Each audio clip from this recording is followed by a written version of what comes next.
Salut, bah écoutez, me revoilà, après un sacré bout de temps, je dirais même un sacré bout de temps qui m'avait totalement fait oublier que j'avais commencé une chaîne YouTube.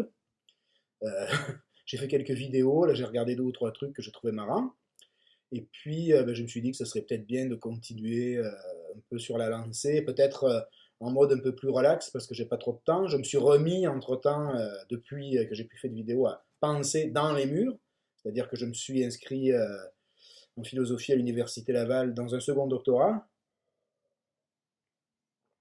Mais bon, c'est ça, là, c'est donc les choses évoluant, la réalité étant ce qu'elle est, à tous les niveaux, je me suis dit qu'il était c'était peut-être le moment de repartir un peu dans les réflexions sur justement la situation, la réalité. J'aimerais aussi beaucoup, parce que là, la thèse à laquelle je me consacre depuis un an maintenant est consacrée, et le sujet tourne autour de la captation de la démocratie athénienne au XVIIIe siècle, de l'héritage démocratique athénien au XVIIIe. Et donc, ça m'a amené à me poser un certain nombre de questions sur la démocratie, mais c'est des questions que je me posais depuis longtemps, notamment la question de savoir dans quelle mesure le modèle démocratique que nous défendons bec et ongle probablement a raison, mais ce a raison doit aussi être l'objet d'une interrogation parce que ce que j'ai remarqué dans les analyses politiques que j'ai pu lire, dans les analyses sur l'éthique, sur la morale, c'est que la démocratie est aujourd'hui considérée comme un axiome. C'est-à-dire quelque chose qu'on ne peut pas démontrer, quelque chose qu'on ne peut pas non plus réfuter, quelque chose qu'on peut difficilement refuser, quelque chose qu'on peut très difficilement discuter. Il y a un dogmatisme énorme autour de la démocratie, un dogmatisme qui est à la fois de bonne aloi et de mauvaise aloi, parce que on sait que nos démocraties ne sont pas, comme qui dirait, immunisées malheureusement contre un certain nombre de problématiques, notamment liées à l'introduction dans les démocraties de conceptions ultralibérales qui sont de toute façon défendues à peu près partout, quand on n'a pas carrément affaire à des tarés comme Donald Trump ou son, entre guillemets, homologue, comment il s'appelle l'autre, là, le fou furieux du Brésil. Parce qu'il ne faut pas croire que c'est la grande finance dans les deux cas, hein. Il n'y a, pas, y a, pas de, y a, pas de, y a pas vraiment de différence. Mais ce que je veux dire, c'est qu'en fait, moi, ce qui me turlupine, c'est de me dire qu'on est parti d'un système donc, qui avait ses défauts en Grèce, etc. Mais je ne vais pas rentrer dans les détails parce que là, c'est vraiment comme une vidéo plus ou moins pour vous dire je suis de retour, un peu comme Terminator. Je reviendrai où je suis revenu. Mais c'est surtout pour dire que moi, cette question de la démocratie m'intéresse. Elle m'intéresse depuis longtemps. Je m'étais fait d'ailleurs pas mal insulter sur Facebook dans certains moments électoraux où j'avais ouvert ma gueule. D'ailleurs, vous remarquerez que maintenant, ma gueule, je l'ouvre quasiment plus sur Facebook. Enfin là, on va recommencer, mais je veux dire, c'est que les gens ne comprennent pas qu'on puisse... par exemple, moi, j'encourage les gens, dans certaines conditions, à ne pas aller voter. Parce qu'il ne faut pas non plus se leurrer, hein. On va croire le vote est devenu, comme qui dirait, une espèce de... ça n'a plus réellement une valeur, hein. Ça n'est plus... Enfin, j'ai des doutes, j'ai des doutes. Après, je dis pas qu'il faut jamais aller voter, mais je pense qu'il faut bien circonscrire les moments politiques dans lesquels le vote est pertinent et dans lesquels il ne l'est pas. Bon, après, on pourra toujours me dire, mais oui, mais il faut voter contre si, il fallait voter Macron contre le Front National. Bon, oui, oui, oui, oui, oui. Probablement que si j'avais été en France, j'aurais voté Macron contre le Front National. Probablement que si j'avais été en France, j'aurais en fait pas voté, parce que c'est plus quelque chose dans lequel je me sens. C'est quelque chose qui ne m'inspire plus du tout de confiance. Donc c'est plutôt dans cette direction qui n'est pas non plus nécessairement réactive que je veux aller, parce que moi ce que je veux arriver à faire, c'est à comprendre ce qui se passe. Et les bases historiques que je suis en train de me donner, que ce soit au niveau de l'Antiquité, au niveau du XVIIIe, au niveau aussi du XIXe, au niveau de la captation justement de cette tradition grecque, me permettent aussi de me questionner sur la démocratie, dans la démocratie, et de me demander qu'est-ce que c'est qui a causé une certaine faillite du régime démocratique. C'est ça l'intérêt, c'est de savoir qu'est-ce qui se passe au moment où l'élu s'autonomise complètement. Déjà, bon, l'élu s'autonomise, mais il s'autonomise et il est presque plus légitime des présidents comme Macron, qu'on pourrait appeler le Macquereau finalement.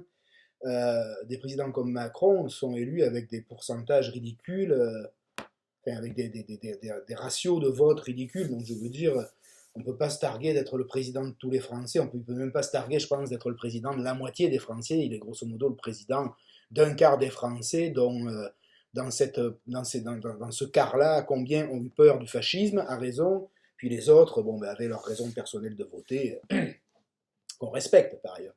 Mais c'est ça, là on est un peu pris partout dans le même problème, et puis le libéralisme a gagné donc la sphère démocratique de manière évidente. Alors il y en a plein qui s'en réjouissent, qui trouvent ça génial, c'est super, bah, écoutez, tant mieux. Moi je ne m'en réjouis pas, mais j'aimerais bien savoir jusqu'où va aller le délire justement, parce que quand le libéralisme arrive en démocratie, en fait il y était déjà chez les Grecs, il ne faut pas non plus se leurrer, quand l'argent finalement arrive en démocratie, bah, il se passe ce qui se passe toujours, la corruption.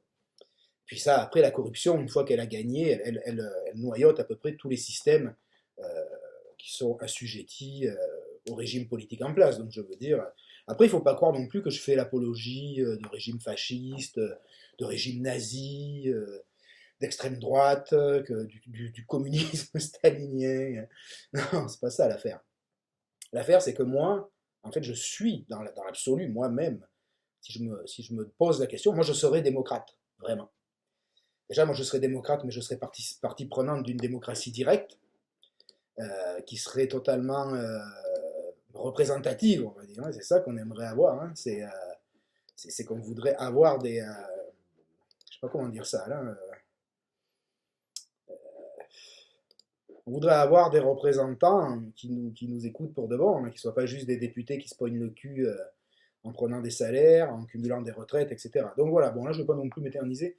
D'autant plus que je ne maîtrise pas trop la configuration de mon nouvel ordinateur qui me fait chier puisqu'il s'éteint à peu près toutes les je sais pas quoi parce que je suis vraiment nul. Mais l'idée en fait c'est de dire bon il y a quelque chose qui se passe. J'ai pas envie d'argumenter non plus que là-dessus. J'ai envie aussi, comme je faisais un peu avant, de vous faire partager des lectures, éventuellement des petits exposés, parce que j'ai beaucoup acquis des choses finalement en un an de recherche sur la démocratie, autour de la démocratie, avec la démocratie, contre la démocratie. J'ai quand même acquis un certain nombre d'outils qui peuvent être intéressants de partager. Là.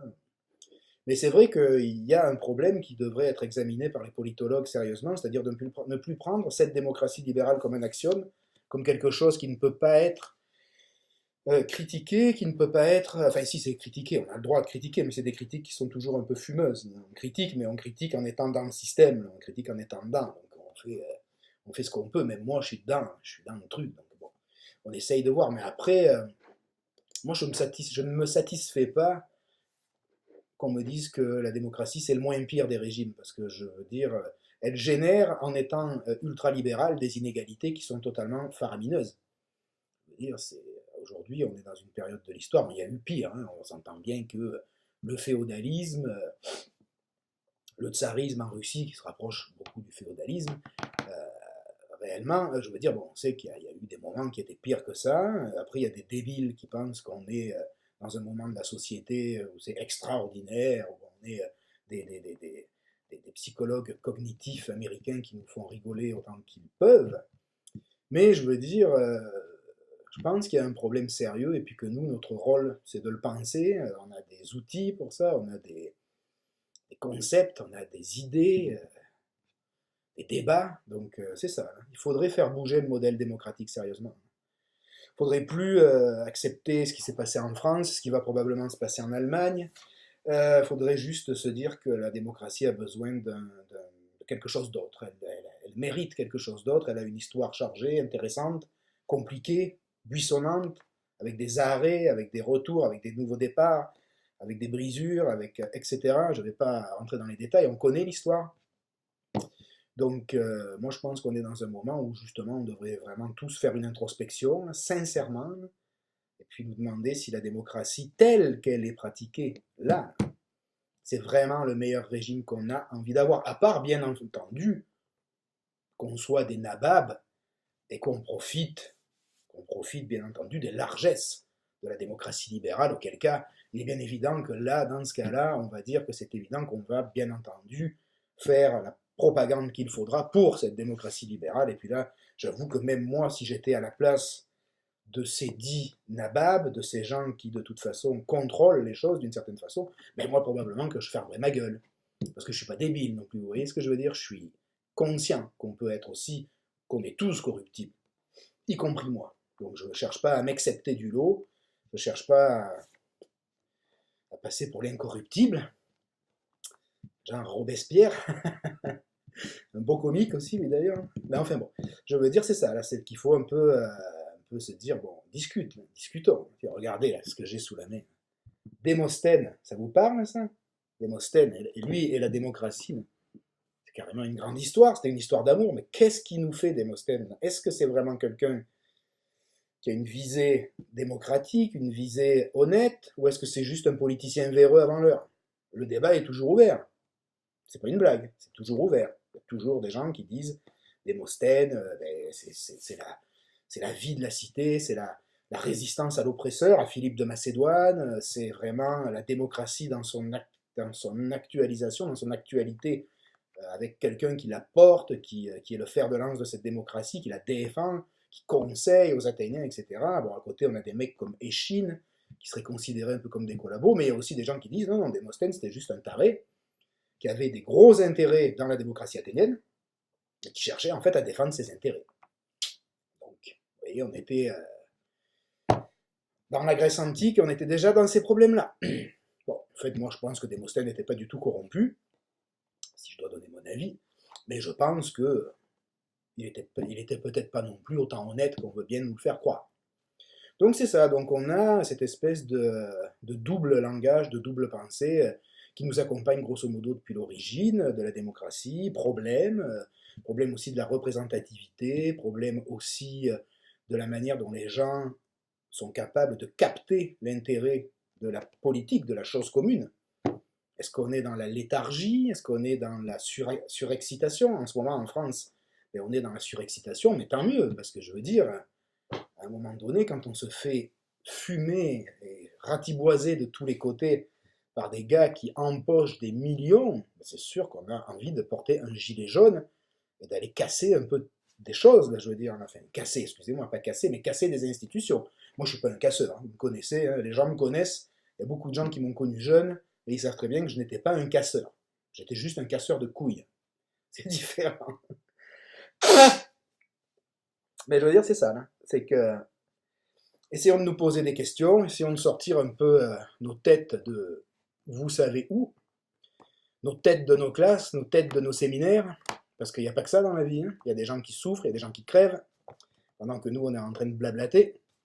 Mais donc il faut prendre en considération les choses et se dire que la démocratie c'est une belle idée, c'est un beau régime politique, mais est-ce que c'est le régime politique dans le moment, comme il l'est aujourd'hui, dont on a réellement besoin? Donc, à voir, à réfléchir, à méditer. Bien sûr, je suis ouvert à toute forme de discussion. Comme je vous le dis, je répète parce que c'est compliqué avec la démocratie de commencer à aborder le problème frontalement. Il faut toujours arriver de biais, il faut toujours arriver d'une manière ou l'autre.